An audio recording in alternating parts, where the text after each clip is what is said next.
The old man locked himself in the airplane bathroom, poured scalding hot water into the sink, and dropped in some modeling clay. Once it melted, he pulled it out, shaped it carefully by hand, and pressed it into a pre-made mold. Within minutes, he had crafted a realistic-looking fake handgun. He knocked on the door and passed the replica weapon to his accomplice.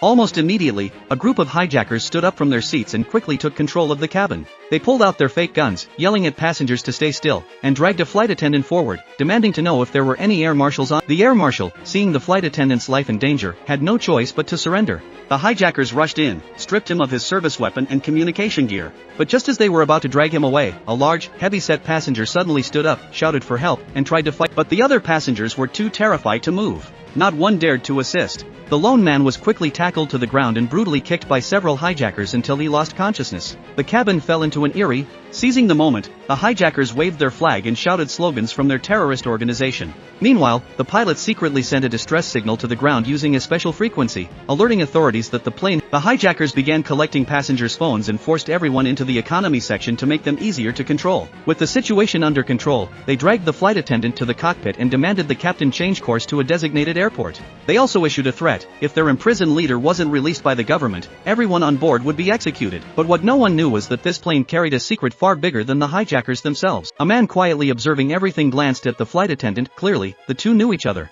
Their real objective wasn't hijacking the plane. The hijacking? Just a smokescreen.